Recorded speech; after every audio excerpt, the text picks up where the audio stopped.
Hey guys, Merry Meet. This is Anastasia Autumnfire, and today I am doing my first tarot review.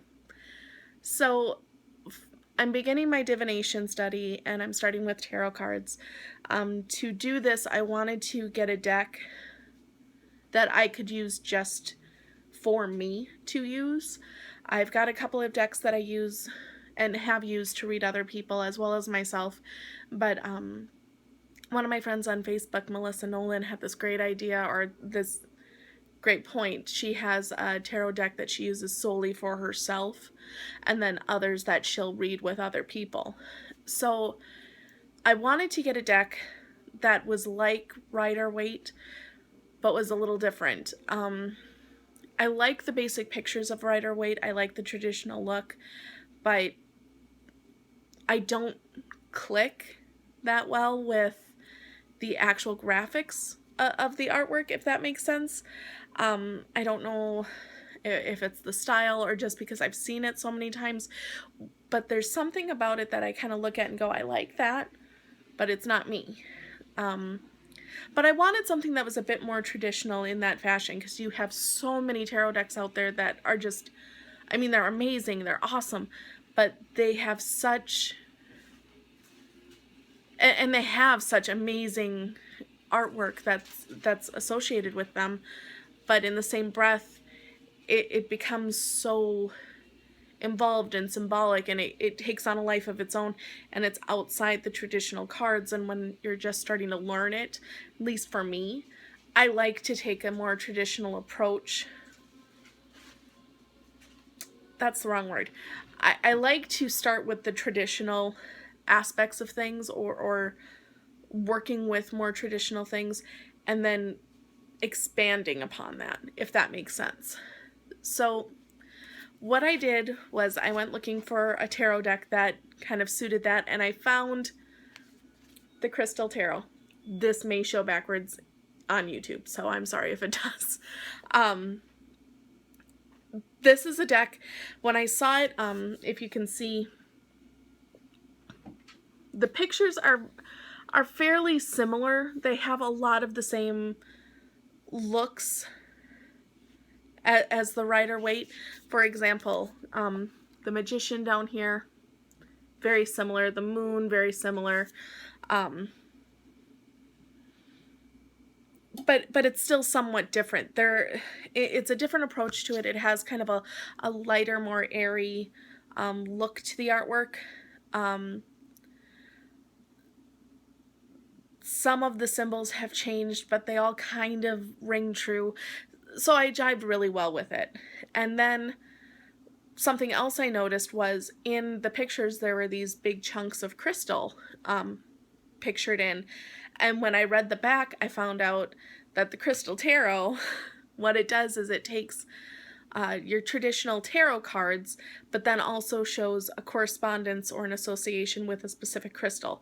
So every card has its own crystal, and every crystal gets aligned with a chakra. So you learn not only about tarot through this, but you also learn a bit about crystals, a bit about chakras, and I love that. And if you've watched any of my videos, you know me and correspondences are like peanut butter and jelly. I love correspondences. I think everyone kind of gets attuned to things, and suddenly you start, through your studying, you start to find correspondences that you might not find other places, but it's something a little bit more personal. But even when I find those personal correspondences, I still love hearing what's traditionally thought of with this herb, or what this animal represents to different people. The more correspondences I can find, the happier I am. So I loved that aspect of it. So I bought that deck because I thought it just sounded right up my alley. And when I opened it, and this is also, sorry, I forgot to say, by Philip Permit. I hope I'm pronouncing that right. I really like the book. As you can see, not very thick, but it still has a pretty substantial, a pretty decent amount of information. I've seen books in tarot decks that are, here's a fold out page and that's all you get. So it's like there's no info there. I want more. But I've also gotten tarot decks where the book is like huge and it's like that's way overwhelming. I can't possibly begin to tackle this. So instead of reading all of these tips and tricks and the meaning behind the deck and all this great information, I tend to just get overwhelmed by it and, okay, well, I've got the Empress card. What does that mean? And I go straight to the card and the meaning at that time in that placement. And while that's helpful, I mean, it teaches me what I need to know right then and there, it doesn't ingrain the meaning within me. So that's kind of why I'm doing this.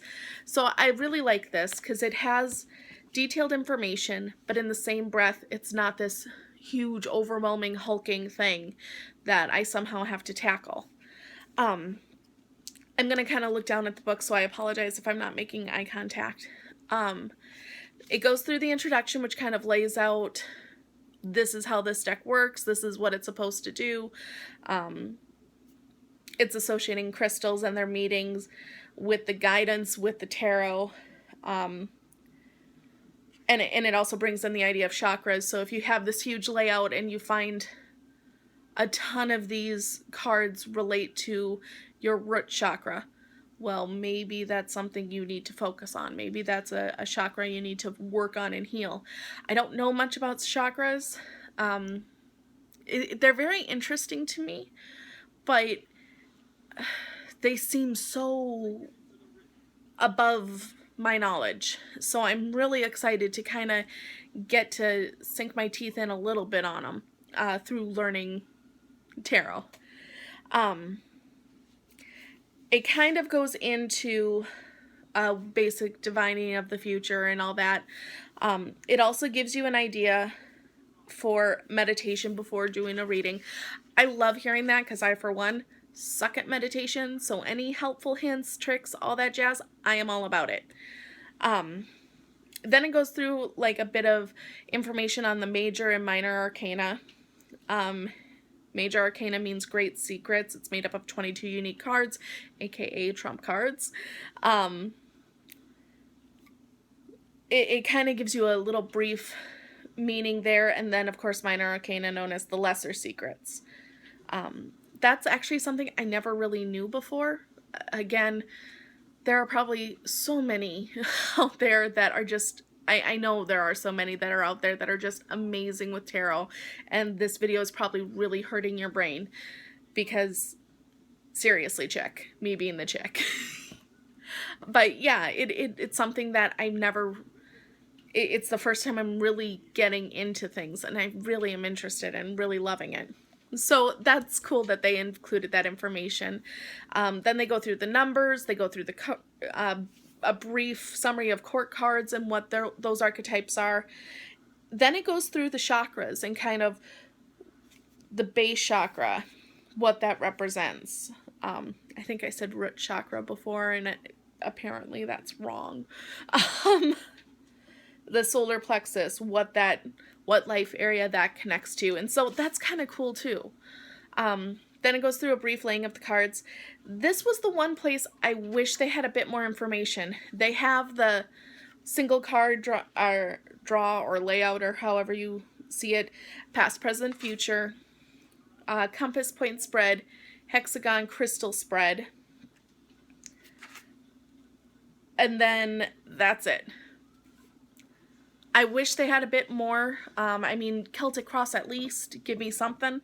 But as I was kind of going through my head with what I liked, what I didn't like, as soon as I said that, it's like, well, that's where you take your research and you go outside the box. That's where you have to go to another reference aside from this little book. So as much as I'm like, oh, I wish you had more, I wish you had more, I would rather have them I would rather have a smaller book and have me wanting to learn more, and me having that opportunity to go out to the internet, other books, people, myself, just, you have how many references out there. It doesn't all need to rely on the introduction book that comes with the deck of cards. So, As much as it was kind of a, oh, really? It's not that big of a deal. The one thing I really did like is they have this gaining deeper insight into the cards section. And it's just a page, and it's a brief kind of walkthrough on how to meditate with the card. It helps for people like me that are wanting to learn tarot card by card and kind of really live with it, have it become part of you. It takes you through that a little bit. It helps with another way of doing that, I guess. It gives you another tool to work with that. What they suggest is choosing a crystal that will aid you with meditation. So they suggest things like a clear quartz, amethyst, things like that. I think a celestite was another one. So it kind of connects you to your higher being. Then you put the card in the middle. And then, as I said earlier in this video, every card has a corresponding crystal in this book. So for the Fool, for example, tourmaline is the associated crystal. So I'd have my clear quartz, my card, tourmaline. And then you're able to kind of focus on it and meditate. Now, this is one aspect. As much as I like this meditation bit, I was a little saddened because their idea is to look at the card, and the first thing you see from it after you've cleared your head and just kind of gone into your Zen-like mode, the first thing you see in that, pull that image out. So if you're looking at the Fool, the first thing you see is the dog. Okay, now focus on the dog. What does that mean for you? What does a dog symbolize for you? What does this dog symbolize for you? What do you think it could be meaning?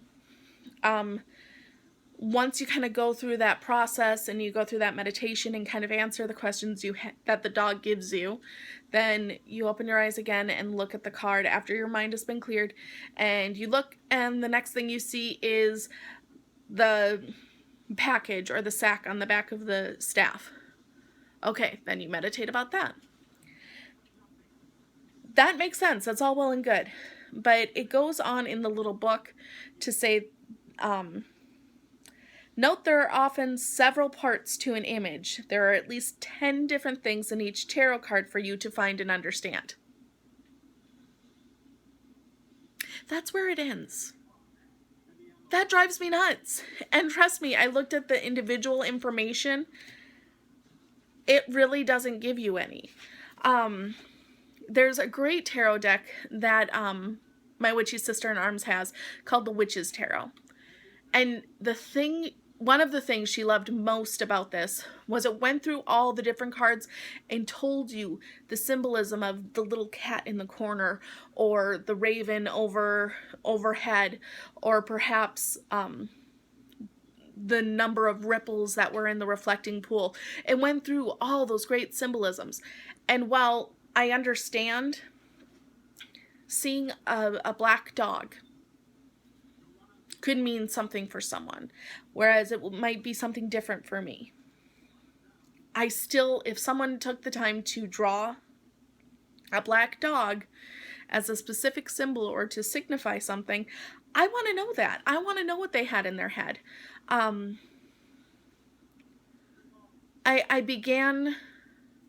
I had this idea of a dedication of actually creating my own tarot cards, a major arcana for Cernunnos and a major arcana for Hell. And I didn't get very far because I quickly realized you can't really make tarot cards until you actually understand it. And these aren't tarot cards I by any means mean for anyone else to see, because I'm not an artist. But it was just something personal for me to do, and as I was doing it, I would go a few and then go, oh, I really don't know I don't know what the next step is, I don't know where to go, and quickly it became, well, I need to know more about tarot before I tackle this dedication. But the few that I did make, I did have symbols in there that meant something to me. 7 is a number for Cernunnos, so I made sure that somehow the number 7 was represented in every card. There was an antler in every card. The position of the antler meant different things. I mean, there's seriously so many things that I put in there. When I had a feminine card like the Empress, even though it was a Cernunnos dedicated deck, it would have the antlers, but maybe instead of the 7 tines, it would only have 3 tines, or I would have the 2 antlers and each would have 3 tines, and then I'd do a 3 somewhere else so that I got the magic number of 9. There was always something more there. And even if someone else were to pick up those cards by some horrible thing and look at them, and they looked at it and got something totally different, I would still want them to know where my thought process was. Even if it doesn't resonate with them, they can take on whatever meaning they see fit. But if I put the time and effort into creating something, I want my symbolism to be known.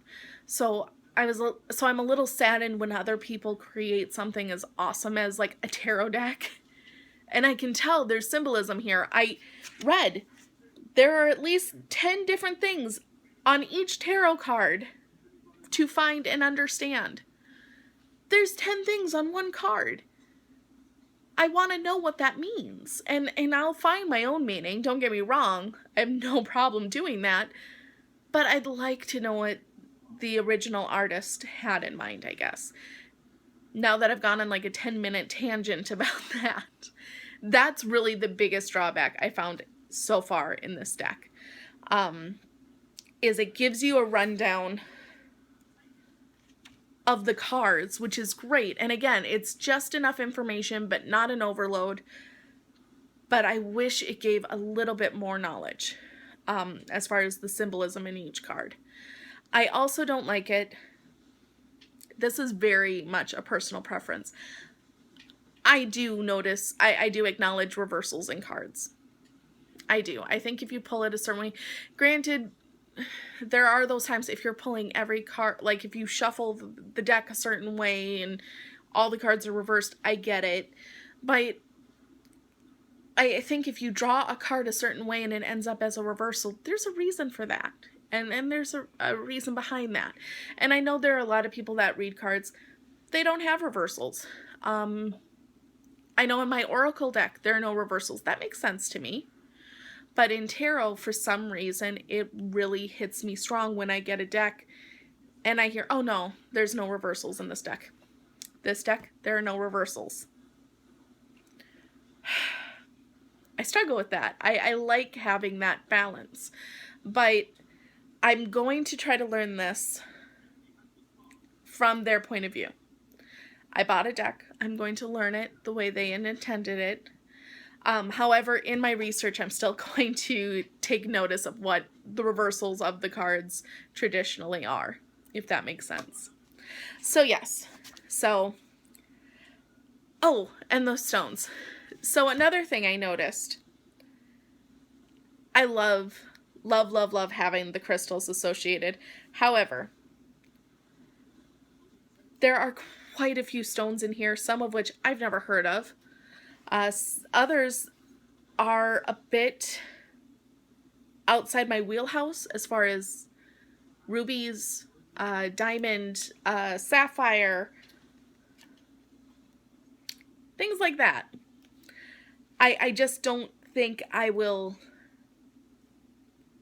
get my hands on a ruby anytime soon. So while it's very cool, I really want to get the crystals that associate with the cards, at least the major arcana. So when I come across a stone that I can't get at my local witchy shop or a store nearby, I know you can order online. I don't really want to. I like, if possible, if I know there's a certain stone, like for a wand I'm making or a certain craft that I'm doing, and I know I need, like my spirit quartz. I know I bought specifically online a spirit quartz because I wanted that for my midsummer wand. So I went online and I bought one. And even then, when I got it, it wasn't the way I wanted it. It wasn't quite how I wanted it to look. I think I'm just a little too picky. I wish I could say something witchy like, I like to feel the energy of the rock beforehand. Really, that's not it. It's just, I want to look at it. I want to feel the shape of it. I want to know that it jives with me. And some people will say, well, that is the energy of it. And I don't know, maybe. I know,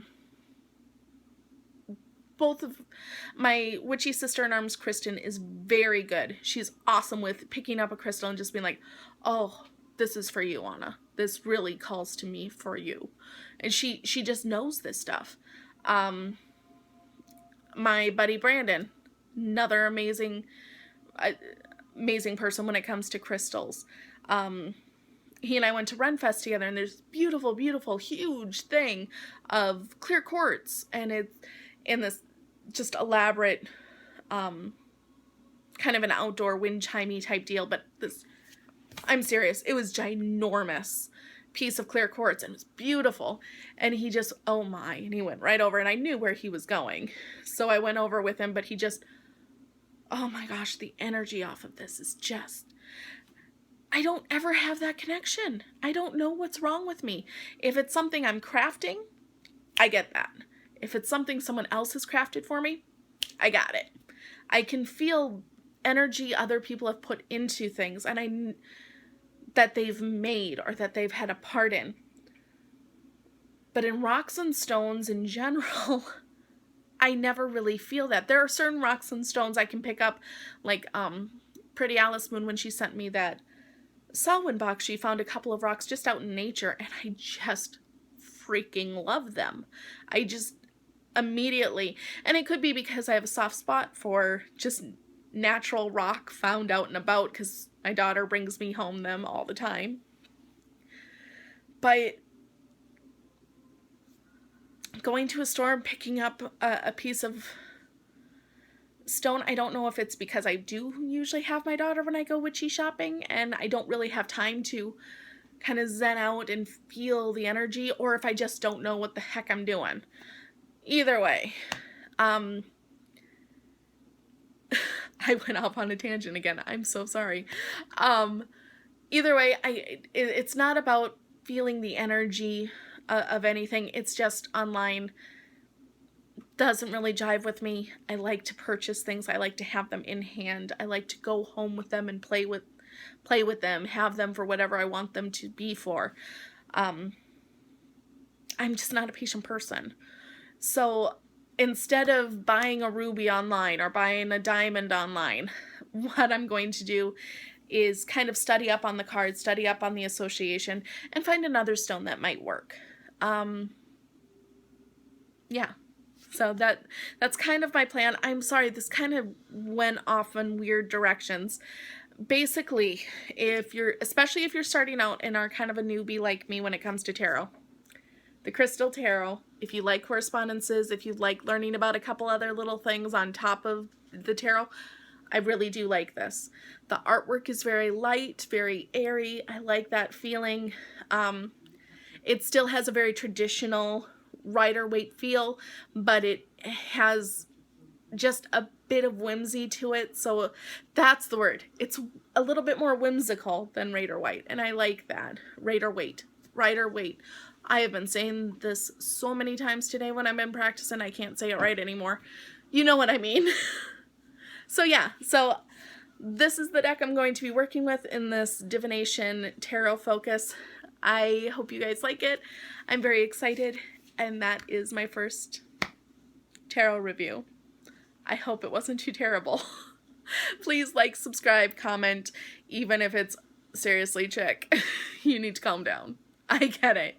Otherwise, yeah, I'll see you later. Bye.